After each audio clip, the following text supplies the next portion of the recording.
Okay, so make sure that hey Siri, do not disturb. Uh, Turn it on. Let's just make sure.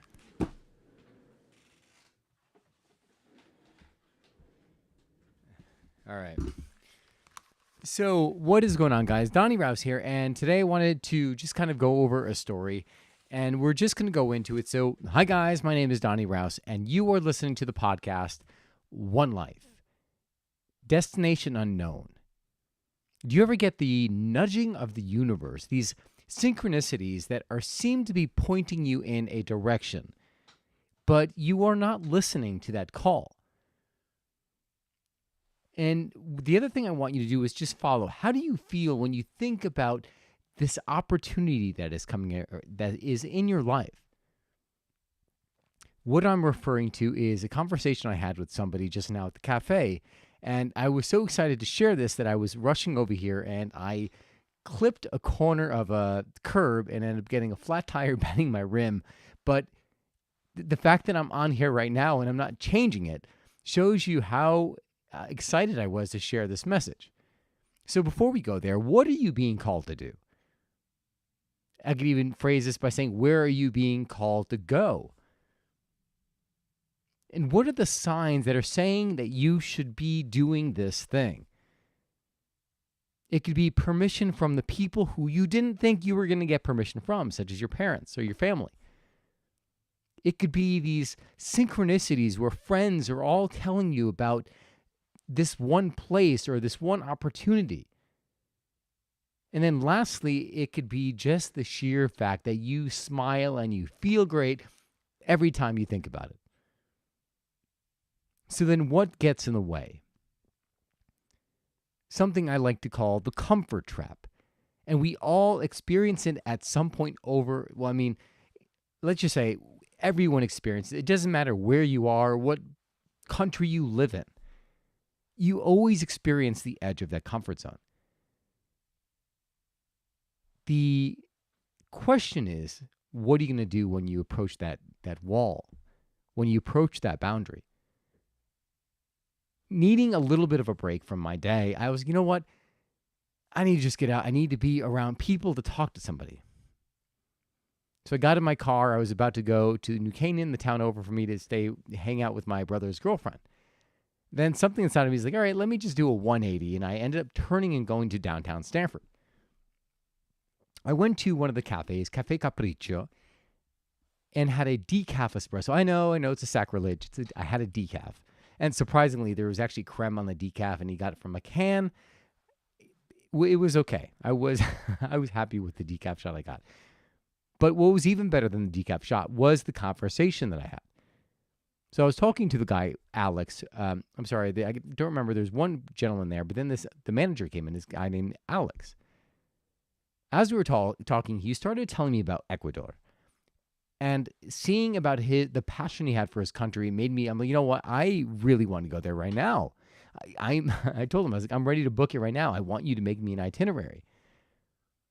As we started talking, he was sharing some of the opportunities and how his friends were inviting him to go to Ibiza or I should say Ibiza, to bartend at a hotel there. His friend was like the managing bartender. And he's like, just come. Everything will be done for you.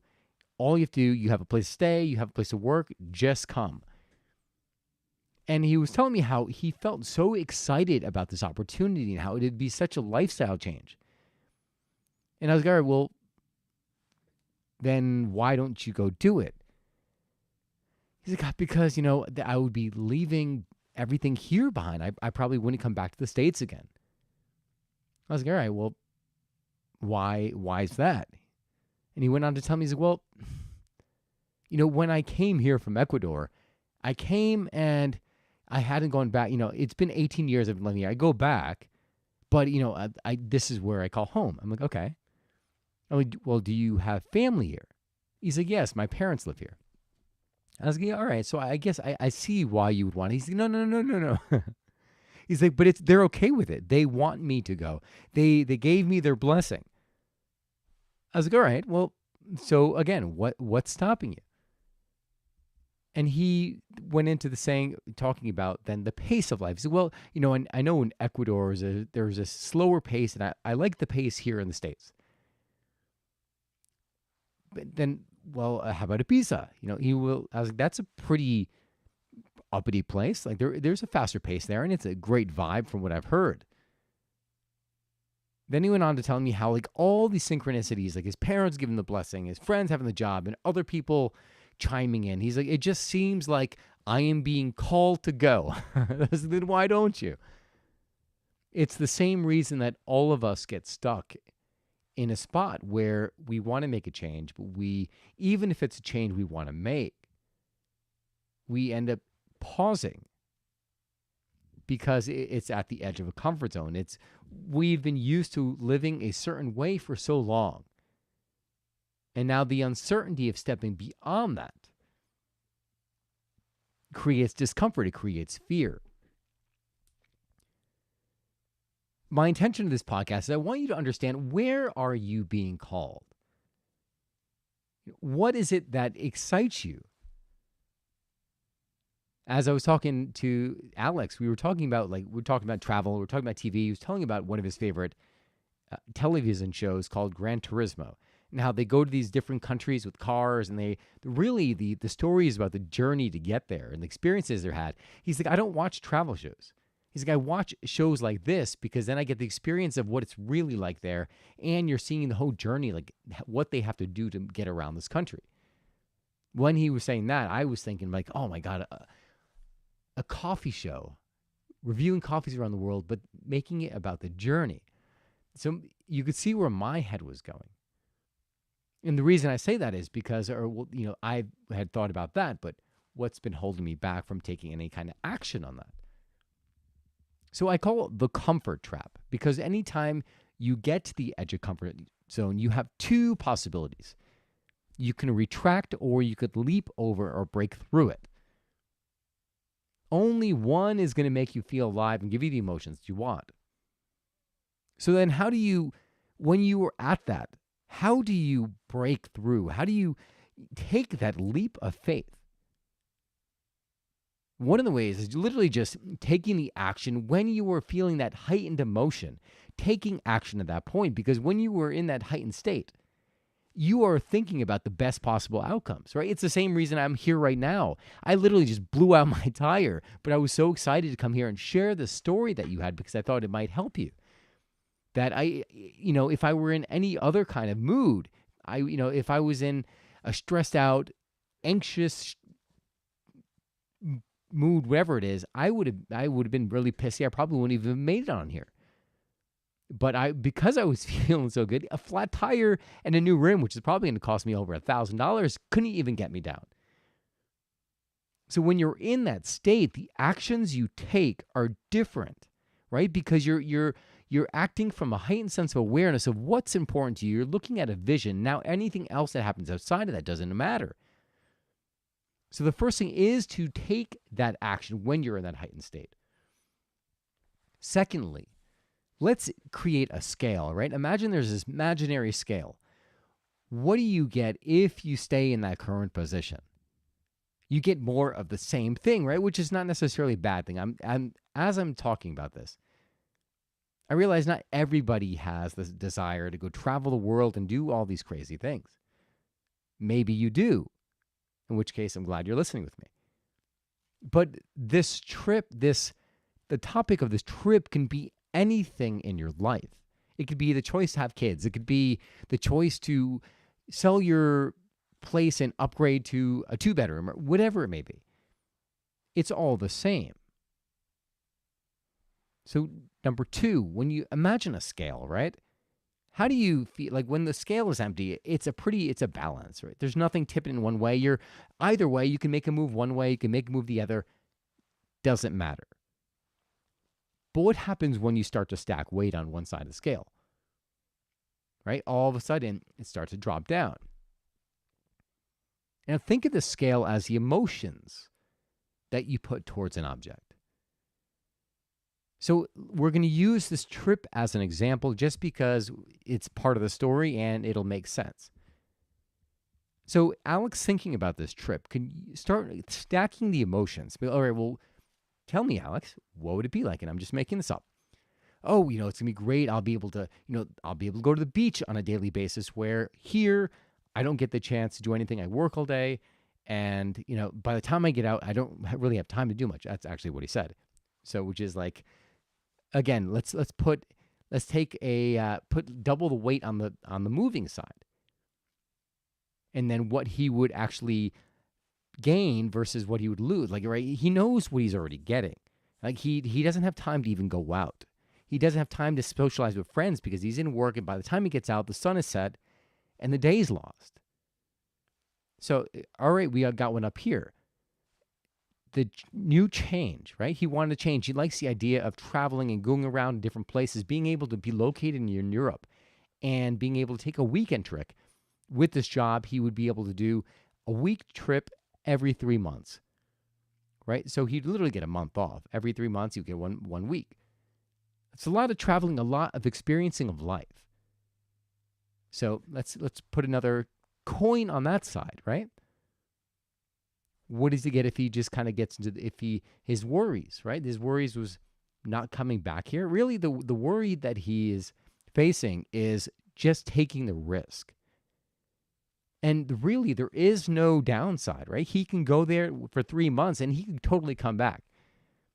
In his mind, he has it set that, well, if I go here, once I make a decision, I make a decision, which is great. But if he needed to come back, he could always come back, right? His family's still here. What else is there to benefit from it? So we talked about experiences. We talked about, having the job, everything lined up, changing, having more time in his day, meeting new friends. When you start to stack the chips and look at what the benefit is to you making a decision, now all of a sudden you're building a case as to why you shouldn't. You're selling yourself as to all the reasons why you need to move forward with this thing rather than stay where you are. And it's important because you have a choice to stack the chips either way you want them. You can stack the chips in a way that is going to make you take the action, or you could stack the chips that are going to weigh in a way that are going to make you stay stagnant and stay where you are. It's a conscious choice. But even though it's a conscious choice, it's not always easy because even just writing the list, you can get triggered the hell out of. You could go get triggered out of your mind. I'm creating this course, the One Life course.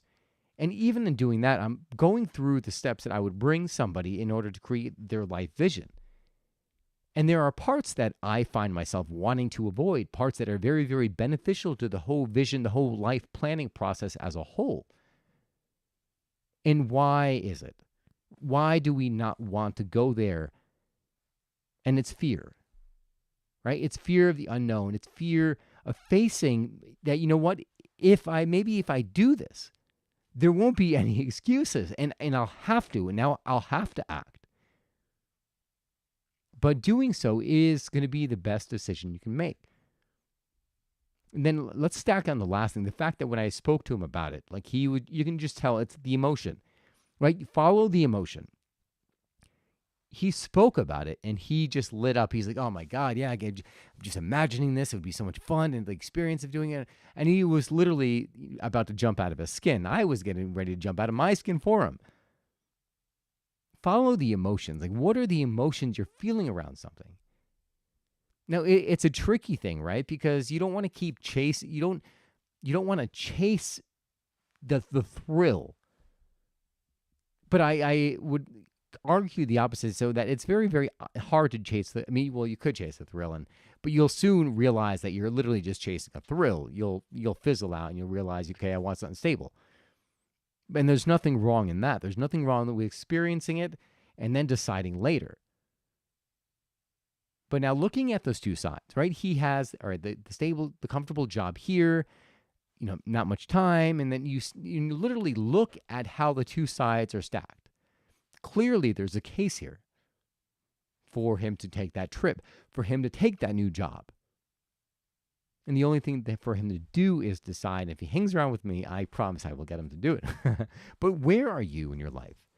Right? We're talking about trips, we're talking about traveling, but it doesn't have to be about traveling. It could be about anything. It could be about the job you're holding currently that you're not happy in, but you want to leave to start your own thing, and you see all the upside, but you just can't get that over that hurdle.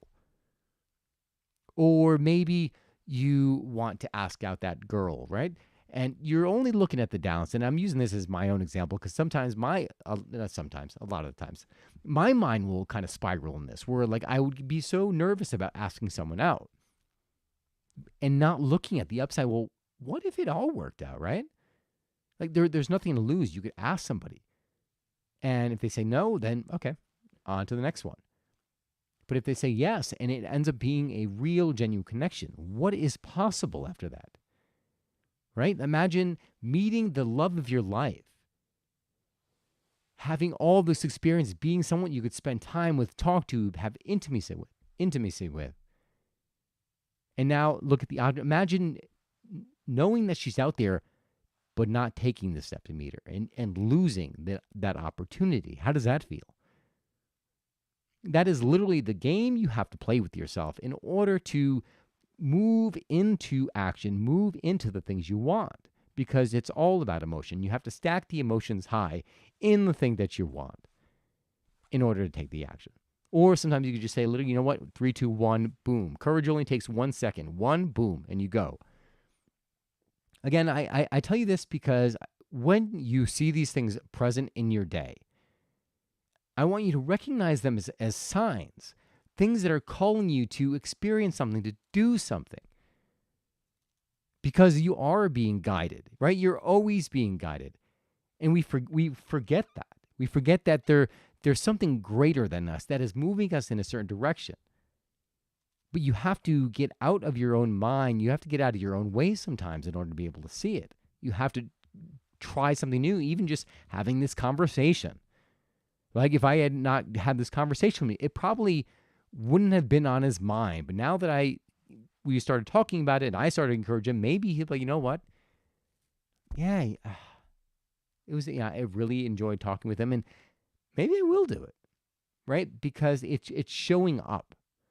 You don't meet any single person in your life by accident. They are there to teach you something. They are there to guide you. Try those apples.